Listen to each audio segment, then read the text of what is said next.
see.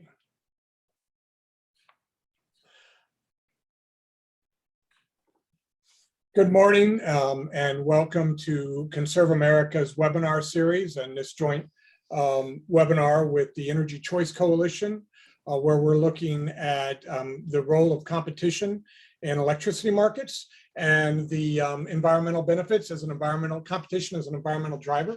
Sorry, it's a little early.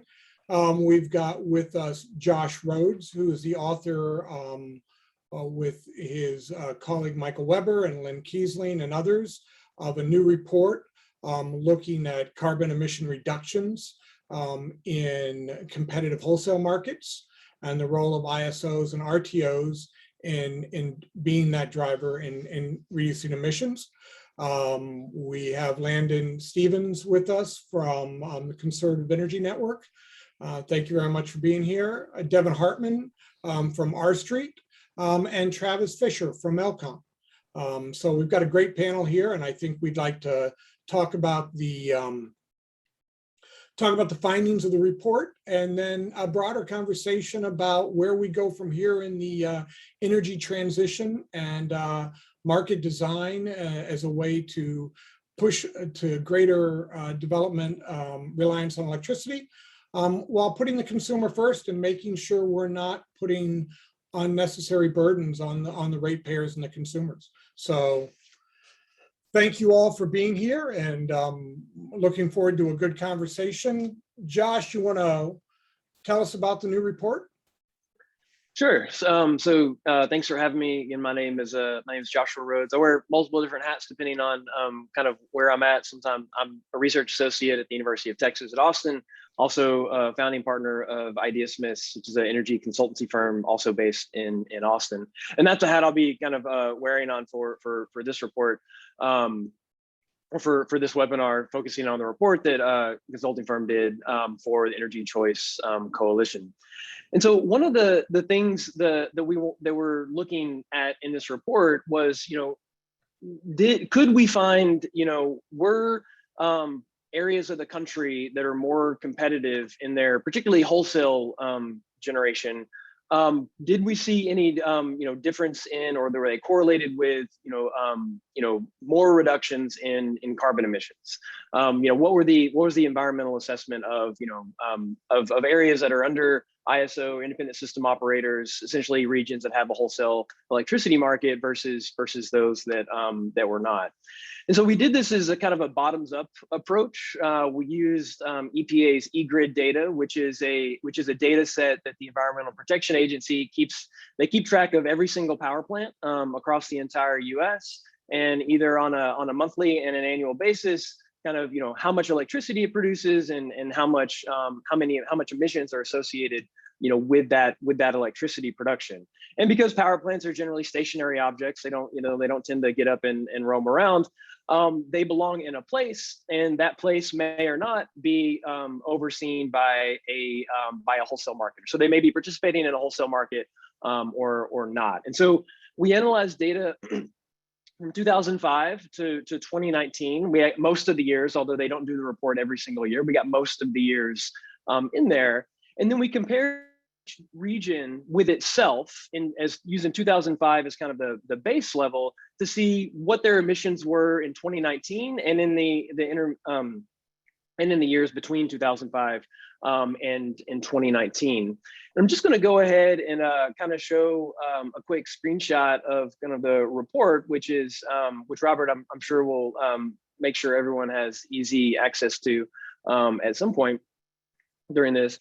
But this is a chart kind of basically showing the the high level results. And so each of these different lines are different, or each of the different colored lines are different ISOs, or independent system operators. And then the solid black line is the average across these different regions, and then the dotted line is are the numbers for the regions of the U.S. that are not under independent system operators. So what we generally found were that that regions that were associated with an ISO and RTO, reduced their emissions by about 35% from 2005 to 2019, whereas other regions were about 27%. And so we see that what we find is that regions that are have more competition in their space were generally associated more with reduced emissions. But during this time, we also didn't look at just emissions, because the amount of electricity generated by each of these regions has changed over time as well. Some have gone up, some have gone down. And so we also looked at the emissions intensity. So this is the amount, like basically the tons of CO2 per megawatt hour of electricity generated, to try to account for some of the changes in the amount of generation that we saw across each region. And again, we did see that on average, the regions that were associated with ISOs or with wholesale markets were generally reduced their emissions more so than other regions. And even within the different ISOs, some of the more competitive regions, actually ones that not only have wholesale markets but have competitively sourced generation resources, and have some of those reduce their emissions faster than other regions. We also looked at how well have different regions gone in terms of deploying renewable resources. We found that ISO regions or regions that have wholesale competitive markets had deployed about 80% of wind and solar or deployed about 80% of utility scale wind and solar resources by 2019, whereas they only accounted for about 67% of total generation. So they over installed per their share of total power plants of all types that they have on the system, as well as since 2014, because that's when EIA started keeping track of the data. Actually had more distributed generation, so behind the meter generation, small scale PV generation as well. And so those are kind of the main kind of highlights. All regions have decarbonized, but they haven't done it at roughly, or they haven't done it at the same rate. And yeah, so as the report was just looking at how have the ISO regions compared versus the non-ISO regions. And it does seem like the ISO regions have in general, particularly on average across, have reduced emissions faster. So that's generally the highlights of the report. And yeah, happy to talk about it. Happy to talk about it more. Unless Robert, unless I missed anything you'd like me to hone in on. Yeah, but are there specific drivers in competitive markets that lead to these reductions? And can we draw a straight line to those that are specific to competitive markets compared to non-competitive markets? And what we're talking about, ISO and RTOs are a gatekeeper to make sure that independent producers can actually access transmission and deliver their energy to consumers. And so those are a mechanism to promote open markets. But are there specific things about that are driving the decreases? Yeah, no, that's a good. And then leave it to the engineer to just go straight to the numbers and gloss over all of the policy impact of things of markets. So yeah, so as part of the report as well, we also started with kind of an overview of what the economic logic would be for competitive markets to be the drivers of these new technologies that have reduced emissions in markets. And so one of the things we've looked at, markets tend to promote innovation and new technology adoption. Typically can do it faster if you don't have incumbents that are trying to get their resources paid off before they're willing to invest in new technologies. Places where generation technologies have to compete on their own merits, and the risk is borne by the private capital versus the ratepayer can tend to move faster. And so we've seen markets more kind of favor technologies like wind and solar that have low marginal costs, and so they typically make it into the bid stack or the the mechanisms that are dispatching power plants, and not only in technologies like wind and solar, but we did see a faster transition from things like coal to gas in some of these regions. They've ISO non-ISO regions are still burning a higher proportion of coal versus the non-ISO regions, and that change has moved faster in those regions. And given the various policies and things like that are being talked about around the country at the federal level, state level, different things, markets can better include, I think better include environmental mechanisms, whether they're a price or a cap or anything like that. They have it built into the in the optimization used to dispatch units. They can easily take in these types of mechanisms, and so they can still work in a in a regulatory environment with either more subsidies or taxes or whatever it be. And we've seen markets reflect better customer preferences, particularly in places with retail competition and things like that, with people being able to choose different rate plans that maybe have their values associated with them, be they 100% green plans or things like that. And so whereas under the more traditional regulatory regime, there's not generally that many choices to things to choose from, and where the the regulators are kind of defining those those products. And so the report it starts there.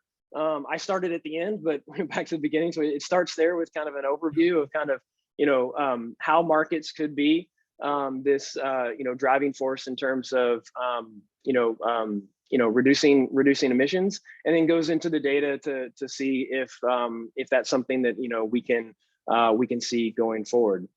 And well, and that's something we've all talked about. Is trying to qualify the reductions or the benefits of competition, and I think that's one of the things we champion at the Energy Choice Coalition is consumer preferences, right? And making sure that that's reflected, because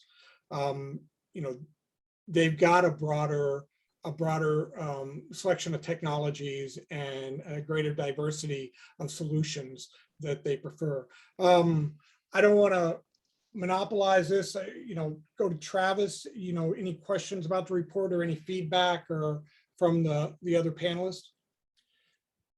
So I'll just start by saying we agree on almost everything. I will parse out a couple things that I think are important to distinguish between, especially, and it's not really this group. I've just heard it sort of mentioned that state policies are a preference. It's like driving demand.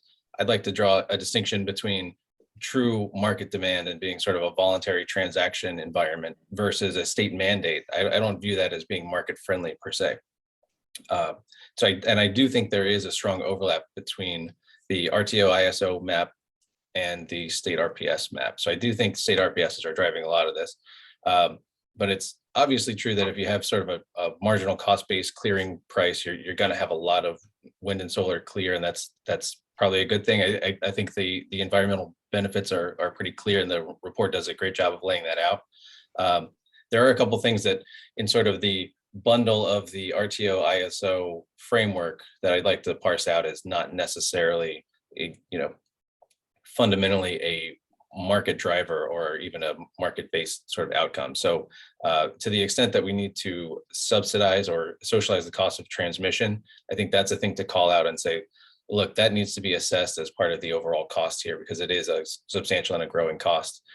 So it's that kind of thing. So even if you look at the ERCOT model, it's sort of held up as this is a wholesale competitive market. It's energy only, it doesn't have a capacity construct. It's sort of the least, they're all administrative constructs, but it's the least administrative. And so even in that context, though, there's a $7 or $8 billion CREZ line that was basically built to harness the wind out west. So that even sort of the most pro-market example has those elements where I actually think it's important to emphasize the true market elements. That would be the voluntary, the consumer choice element, voluntary transactions as opposed to mandates. And then this open-ended idea of it, I think one thing that markets do exceptionally well is capturing the next new thing. What the regulated environment does very poorly, I mean, it does very consistently, but it's a very poor outcome, is this idea that it's been approved before. It's a known quantity. It's a thing like a giant AP1000 nuke plant, and we're just going to build it again and again. And so that operates really well in like the southern region. That's like a southeast thing where you build this $28 billion monstrosity, or, you know, that's not a market outcome either. So it's this idea that we want to capture the next new thing, and we want it to be an actual new thing, and we want it to be innovative. I think that's sort of, if we lean forward and say we want an open-ended market process, that's the kind of stuff that I would talk about. Yeah, and I'm going to pass this on to Devin and Landon, but you know, one thing to say, you know, if anybody is on this webinar, watching this webinar, is not, you know, into electricity policy and market design, this is a very complicated and dense subject. And there's, you know, we're not going to have a tutorial here because we don't have time of all the different acronyms and stuff. We hope you understand it, but it is very challenging, and there isn't one approach. And I think that, you know, most of us here agree that anything you can do to increase competition, you're never going to get a pure market in this area, because, you know, there's a lot of different drivers like transmission and other things that are socialized, multiple users, you know, and the person that pays for it doesn't always get all the benefit.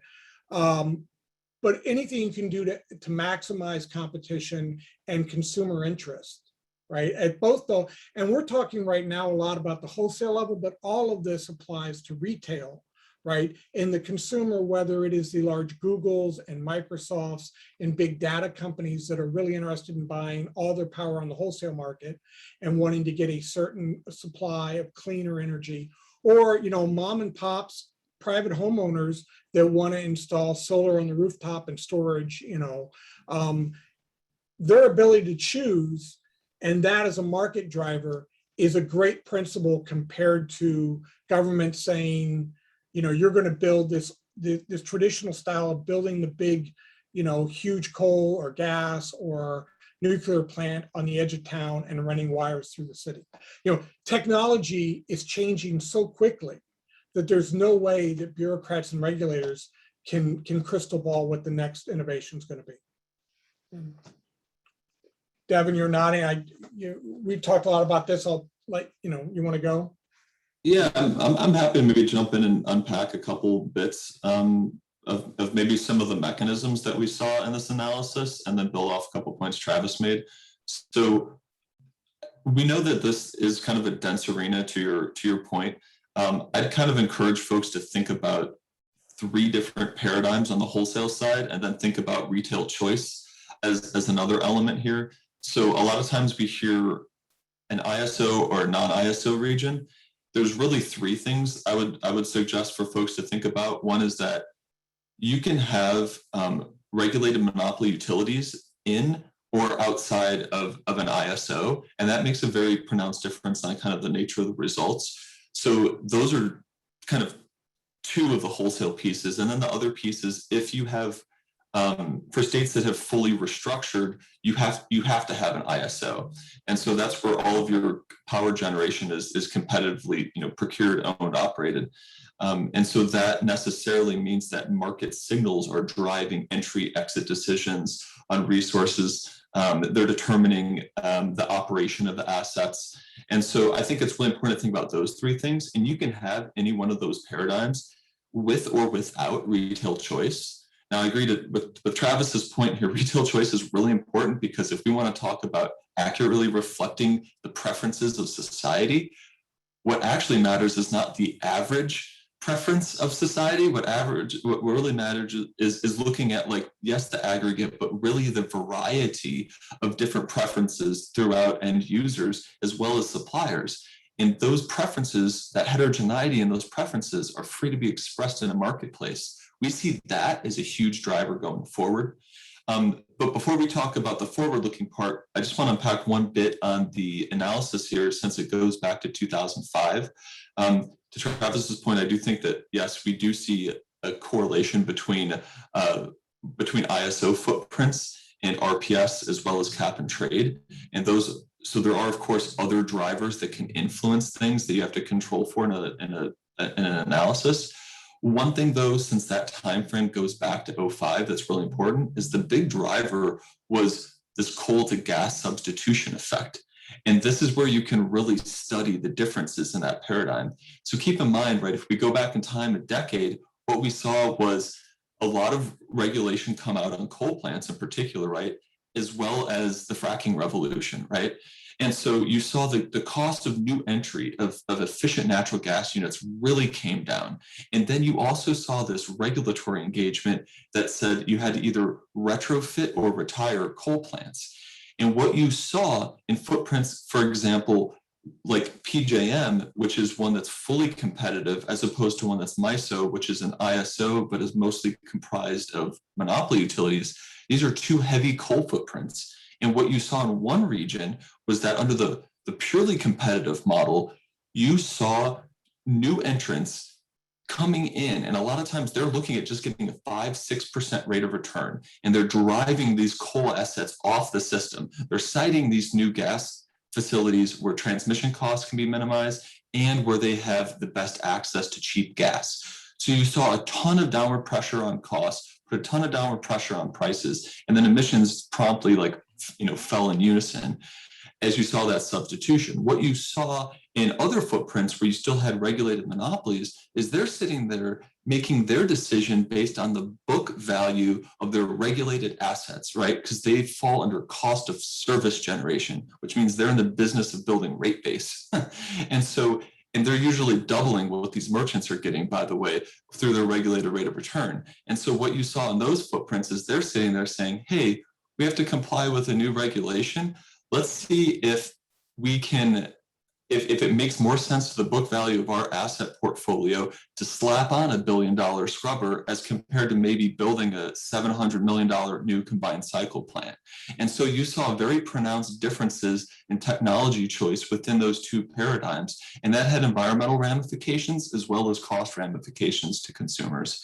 And I think this general trend is that thesis of that capital bias playing out and the advantage of markets is going to be even more important going forward, because in the future, we're talking more about substituting unconventional resources for conventional ones, whereas a lot of the back-looking analysis just showed the market advantage of a conventional power plant substituting for another conventional power plant. So I just wanted to chime in quickly to aggressively agree with Devin on a few things. There's the one really important thing that happened in the, since 2005 with very low gas prices. Not only did you see gas units replace other fuels, you saw a massive churn of steam-only gas units to turn into these very efficient combined cycle units. And that's a thing that only happens in the market context, where you have a unit that just, the investors, it's not making money, they just close it. They don't go running to try to get a bailout, and it doesn't fall on the ratepayers. It falls on the investors, and that's a crucial point. Yeah. The regulatory capture is an important issue, and I think all of us that have worked on this electricity and looking at these data points, there's so many variables. The way we've approached this, at least the Energy Choice Coalition on this report, is let's look at one slice, right? Landon and just did a report looking at, kind of trying to rate the competitiveness of individual states. And that was another piece, right? So I think there's been several attempts to take different pieces of this and dissect it, in recognizing that there are a lot of drivers and that there are a lot of different policy forces happening at the same time. Yeah. So we did a study again with the University of Texas, like you said, kind of a scorecard to look at competition. And the point for us was more on the, kind of consumer politics side of this. A lot of times we get stuck into this dichotomy discussion where people are talking about Texas on one end, or a completely, an Arizona or a Florida vertically integrated market on the other, as if those are the only two options when we're talking about competition. And there's actually kind of a lot of different policy decisions that can be made along the way. And I think Devin made a good point, talking about MISO versus PJM constructs, and Texas still having those pieces that are socialized across the footprint. And so we were just trying to open up the eyes of the average consumer that, there's a lot that goes into this, and how can we make things more competitive, not just by going from a non-RTO state or ISO to an ISO, but maybe even some policies that can be implemented on the margins with vertically integrated. And I must admit, I'm a recovering regulator. I recently came from the Arizona Corporation Commission. And to kind of piggyback off of Devin's point, we just had this exact same discussion a couple weeks ago in a rate case here with a major utility in Arizona who about 8 years ago made I think it was a $600 or $700 million investment on these scrubbers because the federal government, basically told them in the Clean Power Plan days that that's what they needed to do to keep this plant alive. Well, now they came back, and regulators today are saying, hey, maybe that wasn't such a good investment now that you're planning on closing that plant 10 years earlier than you thought. We're not going to give you the recovery for that money anymore. And so we're having these very tough discussions about who gets stuck with the bill, because we're responding to these external government pressures and bureaucratic mandates, as opposed to letting the market decide who comes on, who comes off.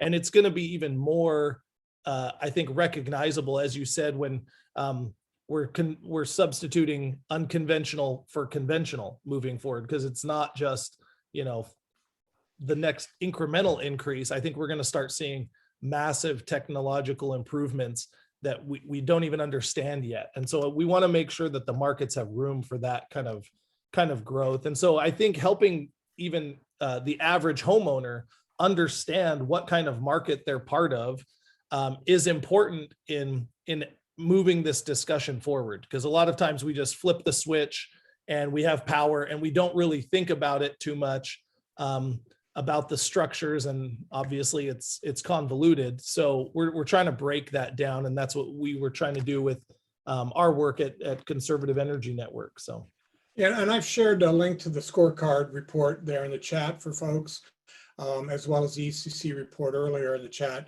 The the one thing we always hear, and what we're going to hear is, it's always this push between reliability versus clean, right?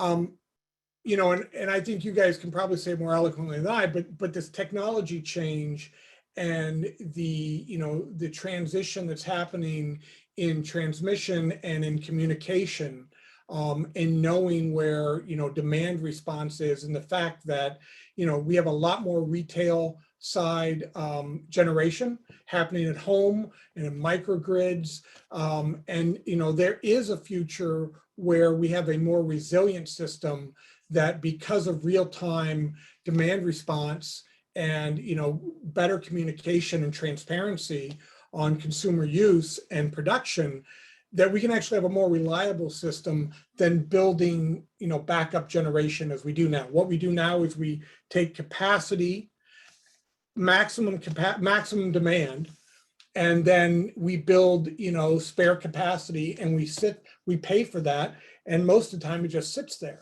It's one system, but because of technology advancing, I think there is this opportunity to really upgrade the system. And this is a key time. As policymakers are looking at these issues, we can easily go backwards and say, well, let's just give it to the integrateds. They've got a guaranteed rate of return. They'll just build it and we won't have to worry about it.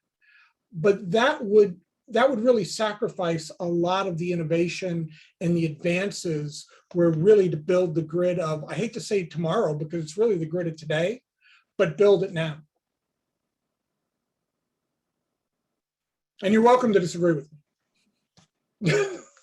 There does seem to be this temptation among some folks in like the clean movement to just say, hey, the utilities have already offered just to build all this stuff. Maybe that's the path of least resistance. Let's do that.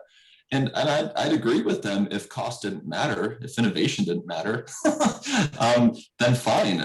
They're happy to throw this stuff into rate base. And in fact, I think we hit a crucial threshold a couple of years ago where most renewables used to always be developed by these independent power producers, these competitive generators, right? And then there'd be a power purchase agreement that the utilities would sign on to. Now the new thesis is that they're going to throw all these into rate base. These are really complicated capital decisions. And when you run that through a process that is dictated by an entity that has a huge capital bias, you're going to look at problems. And simply put, and I think some of the subject matter experts, even in a lot of the environmental community that is tempted to side with utilities, they'll note this, at least in private. We just don't see how you scale up that relationship. With that capital bias being embedded in an ecosystem that builds out the investment of the future, the costs are going to be prohibitive. When we need innovation, when we really need to be talking about like making sure you have the right incentives on private parties to manage their risk, respond to market conditions, respond to consumer preferences that are increasingly showing a strong degree of desire to be like the leaders of the decarbonization effort. So I think that the temptation is something that could only be followed for a few years before an inevitable backlash. Well, I think, I mean, and I'm going to turn this over to you guys, but it is certainly simpler on paper to deal with a few monopoly markets and integrated utilities than it is to deal with hundreds and thousands of independent power producers and transmission, technology companies and stuff. But then we get to the political issue. And I think you see that from COP26, you see that with the recent debates in Congress, is look, there's limitations politically to how much American consumers, ratepayers, want to pay for this stuff. We can't just put all that on their back and expect them to pay whatever the monopoly utilities charge, because that's what it costs to build. You've got to find ways to minimize the cost, and that comes through innovation and competition.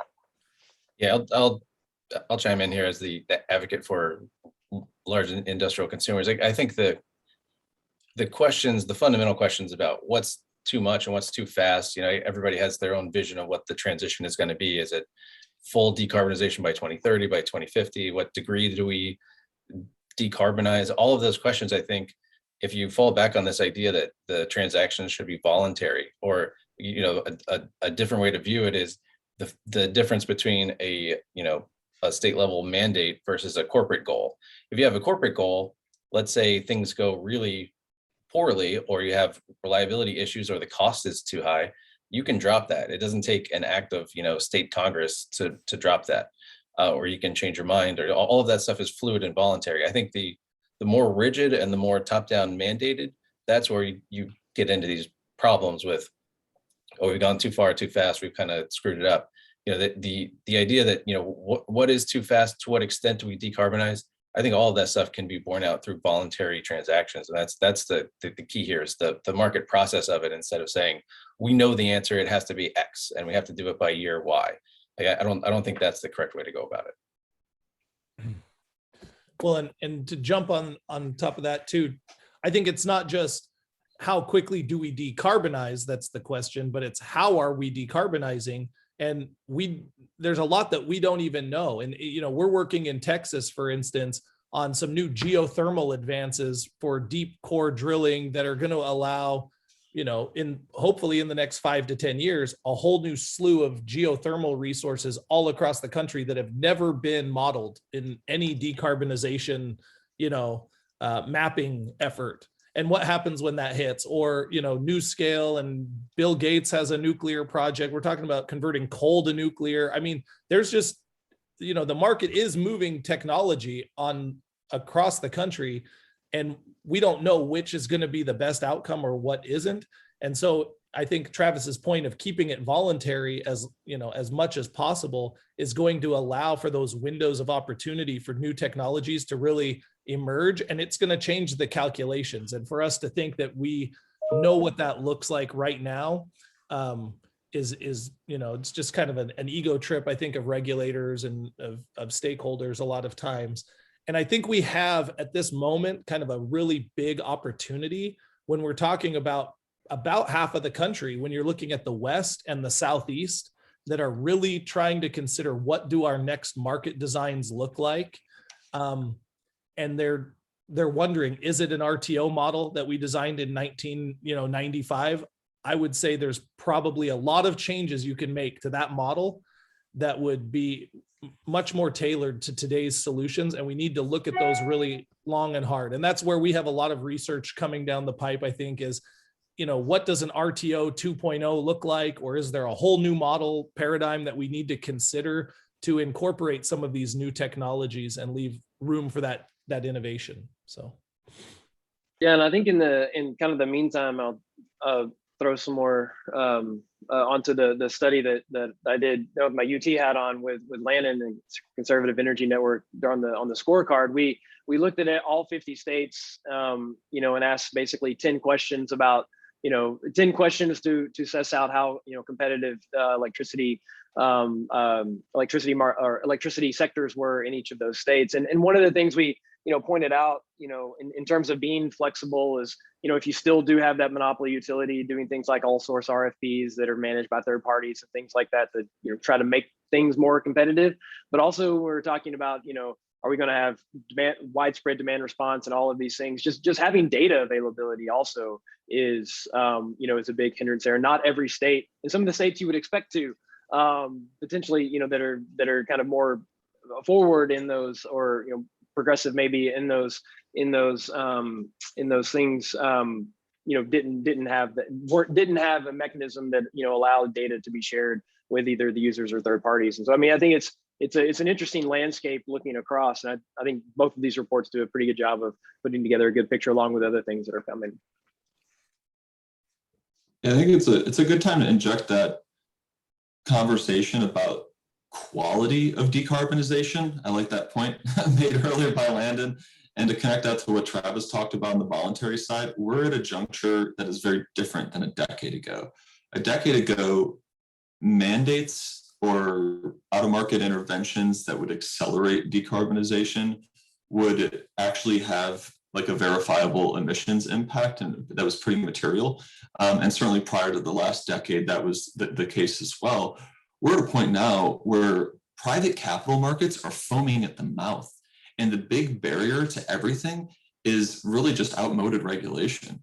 It's just incredible when you hop on an investor call and you hear what they're talking about. They say, hey, we need access to markets. A lot of, as we've noted earlier, a lot of these investors can't really get steel in the ground because they don't even have access to markets, especially where incumbents rule the roost. And then you get into some other regulatory arenas like permitting and siting. And a lot of the stuff that you hear talked about, the stuff that the private sector already wants to invest and build in, the regulatory apparatus cannot accommodate that over the next decade. And so we really need to back up and really reevaluate a regulatory apparatus that lets private capital flow on a voluntary basis that aligns with all the risk and incentive management purposes that we were talking about earlier. And that's what's going to organically drive cost-effective and innovative decarbonization. And connecting that to the readout from COP, that is how we really lead by example. It's not going to be a rich country shooting itself in the foot. It's going to, I think the rest of the world is going to follow that. It's going to be showing that, hey, we can simultaneously pursue our economic self-interests while reducing our emissions. And that requires a very complex set of policy and institutional reforms. And the rest of the world is watching and learning from what we do in this industry. They're actively looking and sending delegations to look at this and examine. We can either set a blueprint for that other countries are going to want to emulate, especially the ones that are more cost sensitive than the developed world is. And we can really have an outsized impact on global trends, I think, if we set that example. And create jobs and new businesses and new wealth at the same time, right? That's well said. And I'll just add a point about the durability of policy, which I think is very important in terms of having the regulatory certainty, knowing what the rules are. A lot of these investments, especially transmission, very long term. It'll take 10 years from plan to actually build and in service. There's a whole lot of time gap there that if you have the uncertainty of what are the rules of the market and what are the what's the value of the stuff that we're putting on the market. Great example, of what not to do, I think, is, our centerpiece climate policy right now is to put tax extenders on steroids, over $300 billion of tax credits. And that's, I think, a great example of what not to do, because that wasn't the problem to begin with. Like, the cost of the generation was already low. The interconnection queue problems that, we've sort of talked around, those issues aren't going away. So to just incentivize more generation and just pay sort of a PTC for all things that you like, I don't think that really scratches the itch. And to Devin's point about sort of how do you export that as a global policy? How do you lead on climate change? I don't think that is an exportable policy either.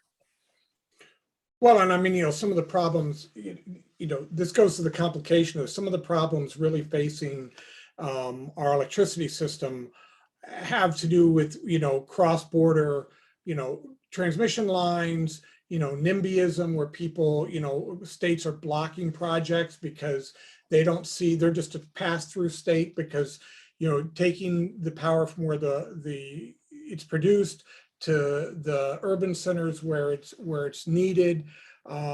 These are problems that aren't really market problems. These are kind of regulatory problems of how you clear the way and address stakeholder concerns. And those are different issues. The last thing I'll say on, or one thing I'll say on the political side of this, look, I mean, I was in the Senate Energy Committee when we were looking at cap and trade, and these big giant programs, they don't pass. They never pass, or if they pass, they get reversed with the change of administration. We need incremental change and market-driven change that's durable. I mean, that isn't the worst thing we can do is pass some big bill and for political reasons reverse it. That just cost us twice.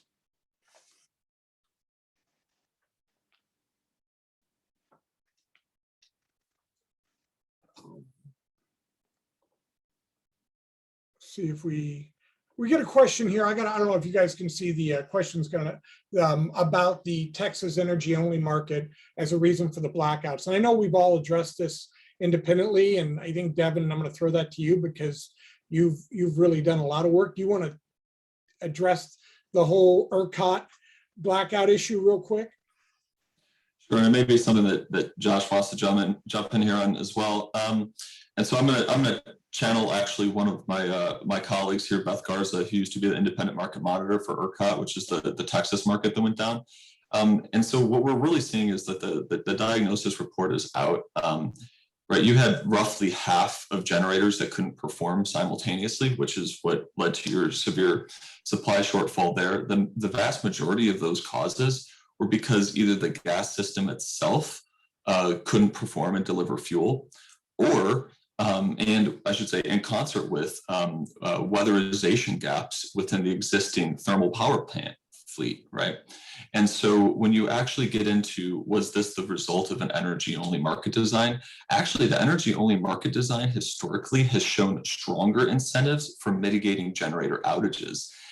That's actually historically been the case. And that's why you've seen ERCOT manage tighter reserve margins relative to the rest of the country really well. In this case, a big thing that we see is how markets internalize really low risk events. We're talking about something that comes along once every few decades. And if you're going to have market participants that spend that extra money to hedge against that type of event, I think that's the case of what happened here.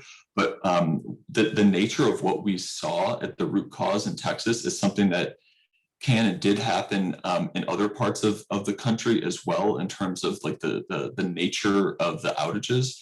We saw a different nature of the depth of the outages there, but a lot of that goes back to actually things outside of the electric industry's control too. And you have to start talking about how the natural gas industry is prepared for severe cold weather events in the future. Yeah, a lot of them couldn't start the plants. It was, they just weren't weatherized. So. Yeah. I mean, you can't have a webinar about energy these days without also talking about what happened in ERCOT in February. And I mean, I'll echo a lot of that. I mean, and to take a step back, I mean, one of the, a lot of times when people hear like deregulated markets, they think there's like no rules whatsoever. It's a free for all and all this stuff. It's more restructured in that like there still are rules and protocols that like power plants and things have to follow. I mean, if you go read the ERCOT protocols, which I suggest you do if you're having trouble getting to sleep at night, it's like there are rules that like that market participants and things have to follow. If honestly, if none of the power plants had froze and the gas system had performed at its, if both of them hadn't froze, we probably still would have been a little bit short in terms, but we don't build systems to be 100% resilient against all scenarios, right? I mean, we have a 1 in 10 loss of load kind of like calculation that we're willing to build up to a certain, amount of redundancy into the system, because at that point it becomes like an amount of how much insurance do you want to buy. You can buy too less, you can also buy too much. And so it's like, we could build a grid that has a 50% reserve margin. I mean, other grids around have higher reserve margins. They don't even have near that high. So I think even just some basic minimum standards, which I think we're getting towards in terms of the power sector side, some of the SB3 and things like that have passed from the Texas legislature. I do a little bit, echoing, I do worry about the gas side. If we weatherize the power plants but not the gas sector, will we have a similar issue come another storm like that may not happen for a few more decades? It's a big balancing act, right now, which is what we're seeing us talk in a whole bunch about, in the state right now. Well, and that speaks of I think a lot of times us free market guys get a bad rap against regulation. There is an appropriate role for regulators, and they need to be responding to changes in the market and stay on top of it. But it also speaks to the political question, right? Why, if you're in Texas, in a warm climate, you can avoid those costs of weatherization, and politically avoided the fact that ignored the fact that the climate is changing, right? And that the weather has changed, and that these are becoming, it was once in a generation event. Now it's a once in a decade event. And we've got regulators have to be responsive to that, and so do policymakers. There was a question, I got a question about efforts to limit net metering payments in Florida. I responded in chat, but I would just say that anything that puts restrictions on the ability for the private sector to enter the market and compete, right, lowers their ability to make a fair profit or increases their costs, that is going to dampen competition and innovation and only benefit the incumbent utilities who have a home court advantage. They've been decades of building under, monopoly system of building up the system and stuff. And the whole thing about, deregulation was trying to break that system apart and provide competition. And so, we're seeing a backlash there on net metering and other areas too.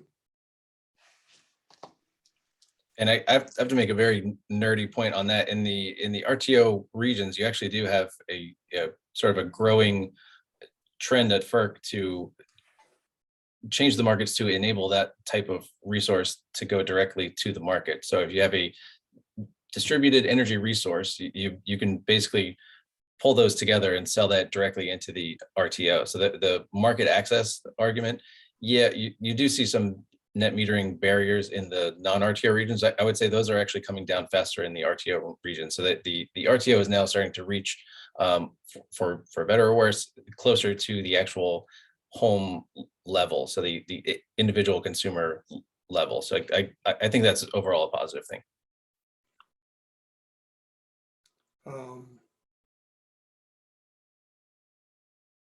I've got a question about offshore wind.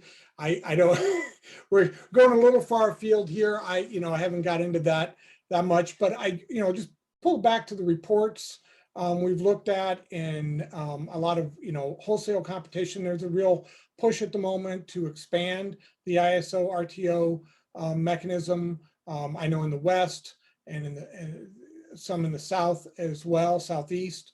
You know, we've a lot of interest there at the large industrial user level and the technology companies, as well as a big push at the retail level. You know, lots of retailers looking to open new markets and expand, you know, to install home units. I think one of the stories out of Texas that was success is that, you know, people who had home generation, so rooftop solar and battery systems, you know, their power stayed on. You know, and there are expanding efforts to build that into small neighborhood microgrids. So lots of advances in technology coming from all of this, and it's pretty exciting. And it's a challenge for transmission for grid operators, right? To balance all this. It's no longer one switch, it's 50 or 60 or 1,000 switches that they've got to manage. So it's pretty exciting and pretty challenging. So maybe what's next? Where do you think this is going in Congress? You know, I know privately we've had conversations about, you know, now that we're watching Build Back Better and where it's going to go. But, you know, I think you know, we've talked recently about opportunities to restart a discussion on the Hill about competition and the role, and encourage people to be a little more open to a variety of solutions instead of just one big switch. I don't know. Who wants to take that and run with it? With the Hill conversation is kind of an interesting juncture now. We've certainly seen this infrastructure package and reconciliation drag out more than anticipated. But to a point that Travis made on the tax credits and other things, like right now, the prevailing narrative is still so heavy on public spending has got to be the tool to provide the fuel. And what we're seeing is that completely contradicts the evidence in the field. And this is increasingly the case the last few years. And so, for example, I've had conversations with numerous transmission developers and renewables developers who are on the Hill, you know, lobbying for tax credit extensions, but they'll admit in private that it doesn't really change their investment thesis. And so a lot of what you're starting to see now is actually like public assistance is largely subsidizing the private sector by and large for what they already plan to do, which is very different than what we saw a decade or two ago. And we're already hearing, even from a lot of very progressive offices on the Hill and committee staff now, that it will admit in private, yeah, we know that ultimately the rubber hits the road on regulatory reform. So let's start setting up that conversation ahead of next year, because that's really what's going to determine whether this investment, subsidized or not, is actually allowed to get deployed and is going to get operated efficiently. Yeah. Yeah. Go ahead, Travis. Yeah. I have to go back to the durability of climate policy. That argument is we've put some weird constraints on ourselves. It seemed like everyone wanted to do something this year, and then it became, oh, well, we can only do it through a budget reconciliation process. So now we have to put those constraints on it. And the policy that came out of that was the Clean Electricity Performance Program, which is a giant subsidy program. And then it's still basically in that same posture with the tax credits. And so if that's the constraint we're putting on it, I don't think that's a durable policy at all, because things will change probably in 2 years and it'll get overturned. So the question is, what is the durable policy? And I think it's definitely more what Devin is talking about, sort of the hard work of doing the regulatory reform, citing issues in sort of a tech neutral, bipartisan way. I would lean towards all of that. I'm looking forward to basically getting past this era of, well, we need a policy, but it has to fit a budget reconciliation process. And so everything else should be off the table. Like, well, let's sit back for a moment and put everything back on the table, because we need something, we need a better answer than that. Yeah. Well, and for us at CEN, we work more at the state level. And one thing that we've seen as we've been talking to, consumers, lawmakers, everywhere across the state, we do a lot of polling. And I think politically, there's a window here. People want to see movement towards a more sustainable, cleaner future. Whenever you ask voters about this, they're all on board. And then it gets down to the question of how do we pay for it, how fast, those types of questions. And it's like Travis said, if we try to fit it into a budget package, well, then the solution's going to be dollars. I mean, that's just the only answer that can come out of that paradigm. But if we do take that step back, I think there is kind of the political will. And you saw a lot of this. And I mean, there was politics involved from the House, recommendations out of McCarthy's package, but that's much more based on, research and development, unlocking innovation, kind of letting the markets go. And if we compare that with the regulatory reforms that, Devin was mentioning, talking about NEPA, having some of these conversations that were previously third rail, I think are becoming, on both sides, we're recognizing, hey, we're not being held up by dollars anymore. We're being held up by regulatory barriers. And it's at the state level, it's at the federal level, it's across the board. And it's hard, it's not pretty, nobody loves to do it. It's not as, clean cut as a big bill. Everybody gets to line up on the steps of the Capitol and, shake hands. But it will have the longer lasting effects. We're going to have to go down that path. And I think there's a lot of opportunity there. Well, and politically, a lot of the activists on the environmental side that have, really pushed a lot of this, they see any change on the regulatory side as, a step backwards, right? Even if they agree with us on the fact that it would make things better, they don't want to give up any ground there. But I think we're reaching the point that we're like, if we really want to achieve our goals where we have common cause and, cleaner air, cleaner water, cleaner electricity system, and making this transition, we've got to figure out, put some bumpers on it so that, because there's always going to be people on both sides that are going to overreach, but really dig into those things where we can fix this transmission siting and these other issues. And it won't cost consumers. I was about to say, the trouble is it's so much more fun to just hand out bags of cash. I'm sure I don't have bags of cash to hand out, but this whole like $300+ billion. I mean, it's a large number. It's a staggering number, but at the end of the day, I think it's sort of the wrong tool for the job. Yeah, I agree. And it's interesting to put into perspective now that one of these days, anyone that can do math is going to recognize that our public finances are not going to be in a position to keep operating in this manner. But then also you talk about, tens of billions for this type of program or that right now that they're haggling through, sometimes in hundreds of billions. There are single regulatory reforms that get you that same level of cost savings or net benefit. Like if you start aggregating all of these up, I mean, like we're huge proponents right now with the transmission dialogue of getting more competition injected into that process. I think you easily see tens to hundreds of billions of dollars in savings just from that alone, based on the transmission expansion agenda we're looking at the next, couple decades, right? And then if you start going through the permitting, the siting, all the generation side of the equation, which is really where, to Landon's point, the states are going to have to really step up to embrace this market-driven future, because it's going to be decentralized forces that I think are going to be the main catalyst for this, as they've been, frankly, over the last decade plus. Yeah, and I think, for people to remember, if we're talking about government programs and government subsidies, or we're talking about rate basing, production through monopoly utilities, the bottom line, the person that pays that bill is the consumer, whether it's through their tax bill or their electricity bill. So we need to do everything we can, through market-driven forces to make sure that those costs are the lowest possible cost. And with that, any final words? I really appreciate everybody for being here. It's a great conversation, a lot broader than just a single report, and I think that's beneficial. Folks can read the report themselves. They can send us an email. Appreciate everybody for coming on today. Last words? Nope, you're speaking my language. Let's keep costs down. So let's keep rates low. Thank you. Thank you, guys. This is delightful, guys. Thank you.